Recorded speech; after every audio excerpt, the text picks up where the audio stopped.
ഇന്നത്തെ വീഡിയോയിൽ ഞാൻ പറയാനായിട്ട് പോകുന്നത് how to choose a stream after 10th. ഈ വീഡിയോ യൂസ്ഫുൾ ആവുന്നത് ഇപ്പോൾ 10th റിസൾട്ട്സ് വെയിറ്റ് ചെയ്തിരിക്കുന്ന സ്റ്റുഡൻസിനായിരിക്കും. ഇപ്പോൾ മൂന്ന് കാറ്റഗറി സ്റ്റുഡൻസ് ആയിരിക്കും ഉണ്ടായിരിക്കുക. ഒന്ന് പ്രോപ്പറായിട്ട് പ്ലാൻ ഉണ്ട്, ഇന്ന സബ്ജക്റ്റാണ് എടുക്കാൻ പോകുന്നത്, എൻ്റെ കരിയർ ഇതാണ്, അതൊക്കെ ഡിസൈഡ് ചെയ്തിട്ടുള്ള ഒരു student. And majority of proper plan ഇല്ല, കരിയർ അങ്ങനെ മാറി മാറി കളിച്ചുകൊണ്ടിരിക്കുകയാണ് അങ്ങനത്തെവർ. ആൻഡ് തേർഡ് വൺ എന്ന് പറയുന്നത് മറ്റുള്ളവരുടെ സജഷൻസ് കാത്തിരിക്കുന്നവർ, അല്ലെങ്കിൽ റിസൾട്ട്സ് വന്നിട്ട് നോക്കുക. ഫുൾ A+ ഉണ്ടെന്നുണ്ടെങ്കിൽ സയൻസ്, അതിൽ കുറവാണെങ്കിൽ കൊമേഴ്സ്, അതിലും കുറവാണെങ്കിൽ ഹ്യൂമാനിറ്റീസ്, അങ്ങനെ പറഞ്ഞിരിക്കുന്നവർ. ഞാൻ +1 സയൻസ് ആയിരുന്നു എടുത്തിട്ടുണ്ടായിരുന്നത്. സയൻസിനെ കുറിച്ചിട്ട് ഞാൻ വേറൊരു വീഡിയോ ചെയ്തിട്ടുണ്ട്. അപ്പോൾ ഏത് സബ്ജക്റ്റാണ് നിങ്ങൾ +1 എടുക്കാൻ പോകുന്നത് നിങ്ങളാണ് ഡിസൈഡ് ചെയ്യേണ്ടത്. കാരണം നിങ്ങളാണത് പഠിക്കാൻ പോകുന്നത്. മറ്റുള്ളവരുടെ സജഷൻസ് കേട്ടിട്ട് നിങ്ങൾ എടുത്താൽ നിങ്ങൾക്ക് ചിലപ്പോൾ അത് പറ്റുന്നതല്ല. അങ്ങനെ ഒരുപാട് പേര് പെട്ട് സയൻസ് എടുത്തവരുണ്ട് എൻ്റെ അറിവിൽ തന്നെ. അപ്പോൾ മറ്റുള്ളവർ പറയുന്നത് നിങ്ങൾ കേൾക്കാതിരിക്കാം, നിങ്ങൾക്ക് സ്വന്തമായിട്ടൊരു ഡിസിഷൻ ഉണ്ടാവുക. അതാണ് മെയിൻ ആയിട്ടുള്ള തിങ് എന്ന് പറയുന്നത്. നിങ്ങൾക്ക് ഫുൾ A+ കിട്ടിയിട്ടുണ്ടെങ്കിൽ സയൻസ് മാത്രമേ എടുക്കാൻ പറ്റൂ അങ്ങനെയൊന്നുമില്ല. അതായത് ഇപ്പോൾ 10th പോലെയല്ല +1 എന്ന് പറയുമ്പോൾ ഏതൊരു സബ്ജക്റ്റ് എടുക്കുകയാണെന്നുണ്ടെങ്കിൽ അത് അതിൻ്റേതായ ഒരു ടഫ്നെസ് ഉണ്ട്. എല്ലാ സബ്ജക്ട്സും ടഫാണ്. സയൻസ് മാത്രമല്ല, അത് ഹ്യൂമാനിറ്റീസ് ആണെങ്കിലും കൊമേഴ്സ് ആണെങ്കിലും നമ്മൾ 10th പഠിച്ച പോലെയല്ല, എല്ലാതും അതിൻ്റേതായ ടഫ് ഫീലിംഗ് ഉണ്ടാവും. നമ്മളോട് എല്ലാവരും പറയാം സയൻസ് എടുക്കാനായിരിക്കും.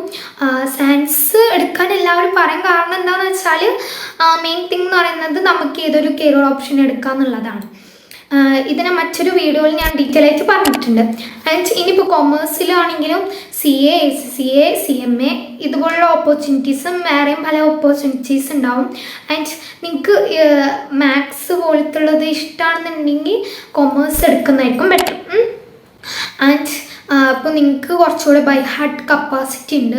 സോഷ്യൽ പോലുള്ളതാണ് ഇഷ്ടമെന്നുണ്ടെങ്കിൽ നിങ്ങൾ ഹ്യൂമാനിറ്റീസ് എടുക്കുക. അതേപോലെ IAS, IPS, അതുപോലെ ടീച്ചർ ആവാനെന്നുണ്ടെങ്കിൽ ഹ്യൂമാനിറ്റീസ് ആണ് എടുക്കാമെന്ന് തോന്നുന്നു. എനിക്ക് വലിയ അറിവില്ല ഈ ഒരു കരിയറിനെ കുറിച്ച് പറയാനൊന്നും, പക്ഷെ ഞാൻ എൻ്റെ ഒരു അറിവിലാണ് പറയുന്നത്. മിസ്റ്റേക്സ് ഉണ്ടെങ്കിൽ നിങ്ങൾ ക്ഷമിക്കും. അപ്പോൾ ഞാൻ പറയുന്നത് നിങ്ങൾ നിങ്ങളുടെ കംഫോർട്ട് അനുസരിച്ച് എടുക്കാം. അപ്പോൾ നിങ്ങൾ സയൻസ് എന്ന് പറയുമ്പോൾ സയൻസിൽ ഫിസിക്സ്, കെമിസ്ട്രി, ബയോളജി നിങ്ങൾ 10th കണ്ട പോലെയല്ല, അത് വേറൊരു ലോകമാണ്. ആൻഡ് കമ്പ്യൂട്ടർ സയൻസ് ആണെന്നുണ്ടെങ്കിൽ മെഡിക്കൽ ഫീൽഡ് ഒഴികെയുള്ളതിന് നിങ്ങൾക്ക് പോകാൻ പറ്റും. അതായത് ബയോളജി സയൻസ് നമ്മൾ അതിനാണല്ലോ അഡാപ്റ്റ് ചെയ്യുന്നത്. ബയോളജി സയൻസ് ആണെങ്കിൽ മെഡിക്കൽ ഫീൽഡ് ഇൻക്ലൂഡ് ചെയ്തിട്ട് നമുക്ക് ഏതൊരു കരിയർ ഓപ്ഷൻ ചൂസ് ചെയ്യാം. ആൻഡ് ഇനിയിപ്പോൾ നിങ്ങൾ കമ്പ്യൂട്ടർ സയൻസ് ആണ് എടുക്കുന്നതെന്നുണ്ടെങ്കിൽ നിങ്ങൾക്ക് മെഡിക്കൽ ഫീൽഡ് ഒഴിക്കുള്ളതിന് ബാക്കിയുള്ളത് ചൂസ് ചെയ്യാം. സോ ഇങ്ങനെയാണ് വരുന്നത്. അപ്പോൾ ഇത്രയൊക്കെയാണ് ഞാൻ പറയാൻ ഉദ്ദേശിച്ചത് ഈ ഒരു വീഡിയോയിൽ. അപ്പോൾ നിങ്ങൾ ഫസ്റ്റ് ട്രസ്റ്റ് ചെയ്യാം. എനിക്ക് ഒരു സബ്ജക്റ്റ് എടുത്താൽ എനിക്ക് പഠിച്ച് മുന്നോട്ട് പോകാൻ പറ്റുമെന്ന് നിങ്ങൾ ആദ്യം കരുതാം. ആൻഡ് നിങ്ങൾ കോൺസിസ്റ്റൻ്റ് ആയിട്ട് പഠിച്ചാൽ ഏതൊരു സബ്ജക്റ്റും ഈസിയാണ്. ആൻഡ് ഫുൾ A+ കിട്ടിയാൽ മാത്രമേ സയൻസ് കിട്ടുള്ളൂ എന്നോ അങ്ങനെയൊന്നും നിങ്ങൾ പേടിച്ചിരിക്കണ്ട. എന്താണെന്ന് വെച്ചാൽ കഴിഞ്ഞ വർഷം ഗവൺമെൻറ് സീറ്റ്സ് കൂട്ടിയിട്ടുണ്ടായിരുന്നു.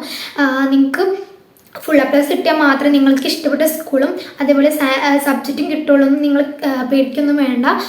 നിങ്ങളുടെ ലക്ക് അനുസരിച്ചിരിക്കും. ഇനിയിപ്പോൾ ഫുൾ A+ കിട്ടിയ എത്രയോ പേര് അവർക്ക് ഇഷ്ടപ്പെട്ട സ്കൂളും സബ്ജക്റ്റും ഒന്നും കിട്ടാത്തവരുണ്ട്. അതൊക്കെ നിങ്ങളുടെ ഭാഗ്യം അനുസരിച്ചിരിക്കും. ബട്ട് നിങ്ങൾക്ക് ഫുൾ A+ ഉണ്ടെങ്കിൽ പ്രോബബിലിറ്റി കൂടുതലാണ് നമുക്ക് ഇഷ്ടപ്പെട്ട സബ്ജക്റ്റും അതുപോലെ സ്കൂളൊക്കെ കിട്ടാനുള്ള പോയിന്റ് വൈസ് കൂടും. അതുകൊണ്ടാണ് ഫുൾ A+ കിട്ടണം എന്നിങ്ങനെ പറയുന്നത്. എന്തായാലും റിസൾട്ട്സ് ഒക്കെ വരാനായി. എന്തായാലും ഓൾ ദി ബെസ്റ്റ്. നിങ്ങൾ പേടിക്കേണ്ടൊന്നും ആവശ്യമില്ല. നിങ്ങളുടെ കിട്ടുന്ന മാർക്സ് നിങ്ങൾക്ക് അടിപൊളി തന്നെയാണ്. അപ്പോൾ നിങ്ങൾ അതൊന്നും ഓർത്ത് പേടിക്കേണ്ട ആവശ്യമില്ല. ഇത് നിങ്ങളെ ഫ്യൂച്ചർ ഒരിക്കലും ഡിസൈഡ് ചെയ്യില്ല.